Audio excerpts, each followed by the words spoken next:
Hi everyone, and welcome to this new Substance Designer tutorial. Today we are going to see how to build a multi-directional warp node.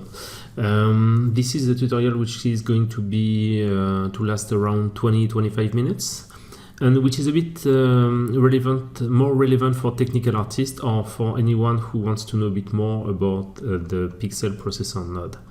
So what is it about this multi-directional warp node? Actually, it's something that is an improvement of this node, the directional warp that we have here. This is one of the core nodes of Substance Designer, and if you have ever used it, it just allows you to warp your input according to another grayscale map. So basically you have a few parameters like the intensity, like that, and the angle, the warp angle, like that.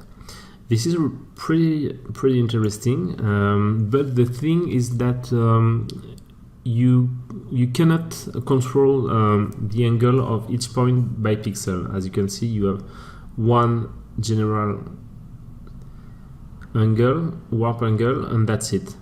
What I wanted to do is to build something that allows the user to do more or less the same thing, but that allows to warp following a position for an angle for each pixel, so a direction for each pixel. So as you can see, it gives something quite interesting. So to give you an idea, it works with these three maps that we have here. So a color input bitmap, a color bitmap that we're going to warp, a map, a grayscale map, which is going to define the intensity per pixel, and another map, this one, which is going to define the angle per pixel. So basically, with the intensity and the angle, we are going to build a vector, and that's what. And with this vector, what it's going to do is for each point to grab a value around the pixel. So we'll see that right now. So once again, as I told you, it's not that complicated, but it implies a bit of math. So basically, that's what we are going to build. So I already made a small map to gain some time. So here what we have is the three inputs that will be necessary. Here I already drag and drop an image inside to get a preview. For this one, we have the strength and the angle warp. So we're going to put them aside for now, because in order to work, I'm going to import some of the map that we have here. So I'm going to use the cell 4, for example, this one, in order to define the strength. It can be more or less whatever node you want, but these ones and the plasma are quite simple and not too complicated, so you can understand what's going on while working. This I will remove them at the end. Sorry. Now what we want to do is to create a pixel processor node, like this one. So if we put everything together, first input 0, I put the image to warp. Second, I put the strength, so it will be image input 1, and finally image input 2 will be the angle value. So as I told you, what we want to build is a vector, meaning that we want to define a strength and an angle, and with this, we will try to find the new coordinates where we want to catch the new value. So to do that, you have to go back in your memories, and maybe you remember this math lesson when you have to learn about cosinus and sinus, and you were thinking in your head that you would never use that in your life. Well, that's not true, because today is the day where it's finally useful in your life. So basically, when you see that, if you look, you see the gray line is basically the vector that we want to build. And while it's at 0, you see that the cosinus and the sinus are basically defining the x and y axis value, and that's why it's extremely useful. If I do a screenshot of that, for example, imagine the vector is 1, because in this circle is 1. You see that the cosinus will is defining actually the coordinates on the x-axis, and the sinus, we can report the value here, is reporting the value on the y-axis. And that's exactly what we are going to do in the pixel processor. We are going to take the angle value, convert them to calculate the sinus and cosinus for these values, and then we are going to multiply by the strength of the vector. And finally, we are going to add this to the current coordinates. And all this together will give us the new coordinates where we have to grab the color. So I hope you loved this math lesson. So just a credit, this nice Lego scene has been done by my kids, so I have to give them the credits for that. So let's start. Let's go into the pixel processor. You click on edit, you remove this node, and the first one you're going to use is the gate float 2 in order to grab a built-in variable which is called $pose, and which allows you to actually let's say scan every pixel coordinates of the scene. From these coordinates you can do many things, and one which is really interesting is that you can sample the value of the color which are in inputs. So for example, if I want the angles, I will catch input image 2, and we can see that, sorry, I'm going to double click on it so we visualize it in the 2D viewport. And you see that input right now, it just sampled the color that is in the input 2. Of course, that's not what we want. What we want is actually to use this angle value to calculate a cosinus for the x-axis and a sinus which will represent the y-axis. So in order to do that, you need to convert this value, which is a term value between 0 and 1, to a radian value. So to do that, you first do turn to degree, and then degree to angle. Once again, to get this, it's a spacebar. Sorry, degree to radiant. Why is that? Why do we want in radiant? It's because in substance designer, that's the way we calculate sinus, cosinus, tangent, everything based on angle. I don't know if we have them here. The logical simpler function, I guess. Yeah, all this one, cosinus, sinus, I think tangent, arctangent, it's based on angle in radians. So it's something you have to know. So from that, you just create a cosinus like this, and a sinus like this.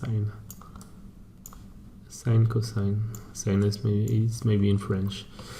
Okay, so we have this value. Know what we want to do, because this value would be good for a vector with a strength of 1, but in our case the strength is defined by the map, which is plugged in input 1.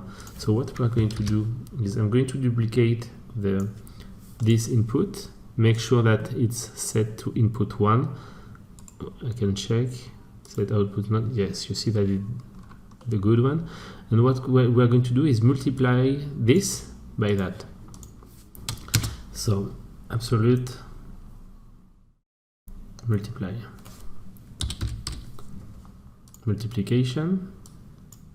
I duplicate it. Oh, here. So cosinus, sinus, and multiply by input 1. I hold control to double like this, you see. Right now I can click anywhere. Okay, so right now we have the coordinates. for this strength and this angle, but something is missing is the fact that as it's for each pixel, we have to add this to the current pixel coordinates. So in order to do that, the current pixel coordinates are here actually. So we're going to use three swivel nodes. Oops, sorry. Swivel float one, like this one. Ooh, why it goes here? I don't want that. I want here. And I duplicate it like that. And this one will be Y. Okay, so we do this way. I'm going to clean a bit like that. Okay, so we have the current pixel X and Y coordinates, and we want to add this to the coordinate of the point we want to grab. So I'm going to add an add node like that, and I'm going to do the new value, the vector value plus the Y coordinate, the Y vector value, and here I'm just going to make a subtraction. It's just to get to invert the direction of the vector on the y-axis. It's not completely obligatory, but it's for me. I prefer that it's in this direction. So x minus y. So right now we are going to merge these together into a vector float 2. And just clicking here, and this is our new coordinates. Once again, just to summarize, here what we did is we just calculate the vector strength and direction, and here we just added this vector to the current position. And finally what we have to do is to say, at this position I want to sample the input 0, and this will be our output node. And here we go. You have something which is really really artistic actually. Sometimes technical stuff give artistic stuff like that, and that's exactly what we wanted actually. If you look at this, you see that if you change the distance here, it will change the strength of the offset, and this one is changing the direction of the offset. Here it's a bit too strong, so we're going to add two parameters in order to control a bit more this graph.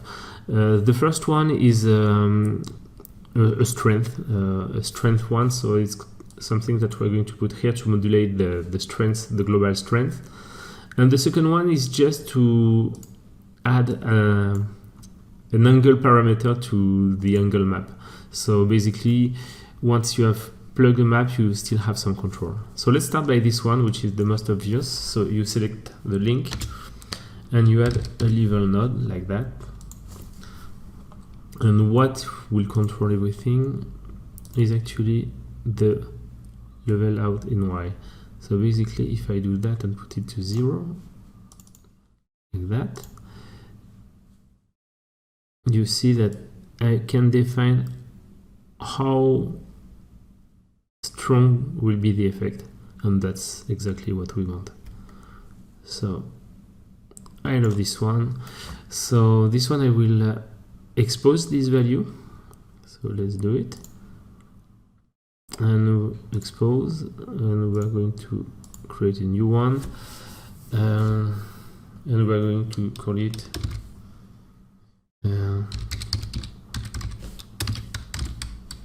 strength value, like that. Okay, so by default it's 0. In case you don't know, if you double click, you can see the value here, and you can define the minimum. Maybe I will put 0.1 for the minimum. Oops, sorry, for the default I meant like that. Okay, so at least when you will plug it, you will have something. And now what we want to do is to get the same here. So what we're going to do is to go back into the pixel processor like that. And here what we can do is we're going to move that a bit. What we can do here, for example, if we take a float like that, if you do an addition,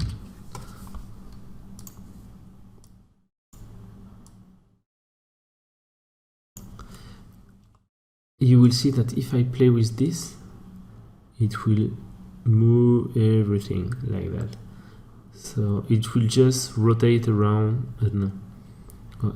So actually, you will the map will define the multi-directional warp, the multi-directions, and this one will make it rotate around this. So it will give you even more control and randomness. Oh, we just see the face. It's almost scary. Okay, so but of course we don't want to define it. What we want to do is to create a float variable. Sorry. So what we're going to do is here we are going to create a new float that we are going to put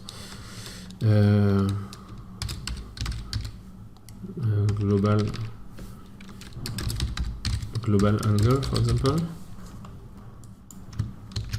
Oh, local now,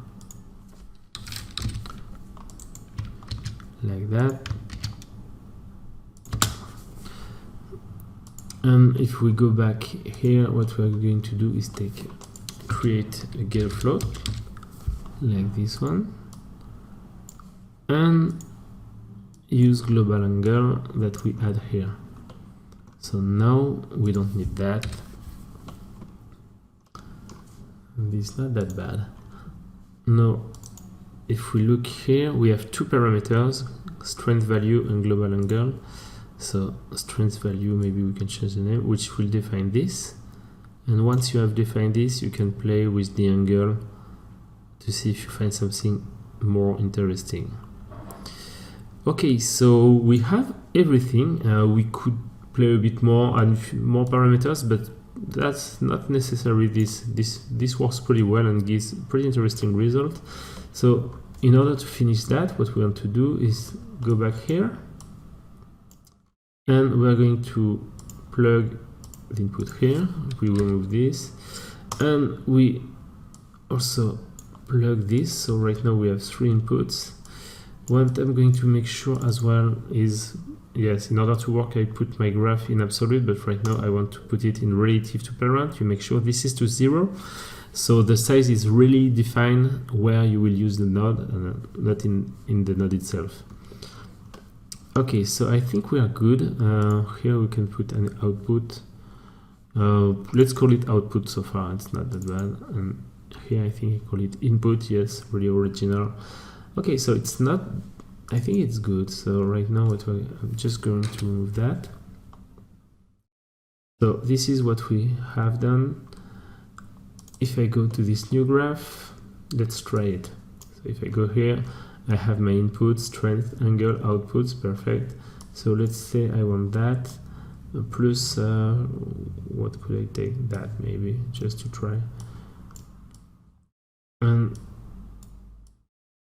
And I want my Lego scene here.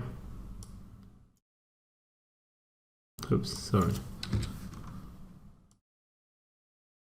Okay.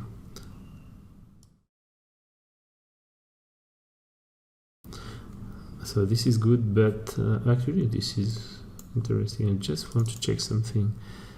Let's see the input. Let's see the input parameters here. Sorry, here.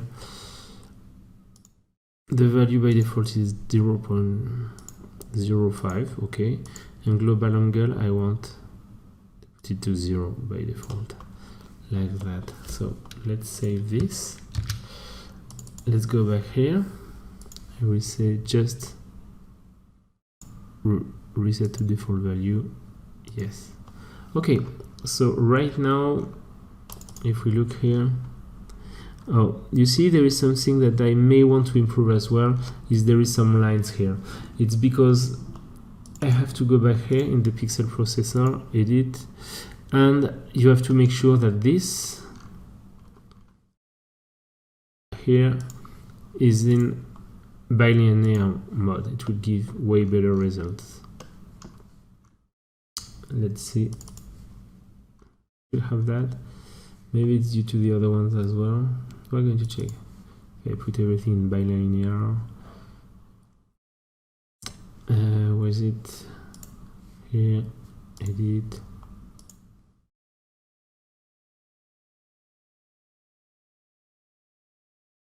Yeah, you don't necessarily always want. Okay, you still have that. It's not a big deal. Maybe due to the size. New graph 124. Or due to the input as well. That said, you can play with the strength value here. Yeah, actually you don't have it anymore a bit, but it's due to the map, I guess. And you can play and get some crazy results with whatever stuff you want. So if I take this, for example, it will give a completely different result, which could be really interesting or not. It really depends what you want to do. So that's it for this tutorial. I hope it has been useful for some of you guys. If you have any questions, don't hesitate to add them in the comments. You can also use our forums. We are also on Discord. The link is on the forum as well. I can leave it on the comments if you guys want it. Thanks for watching and have a great day.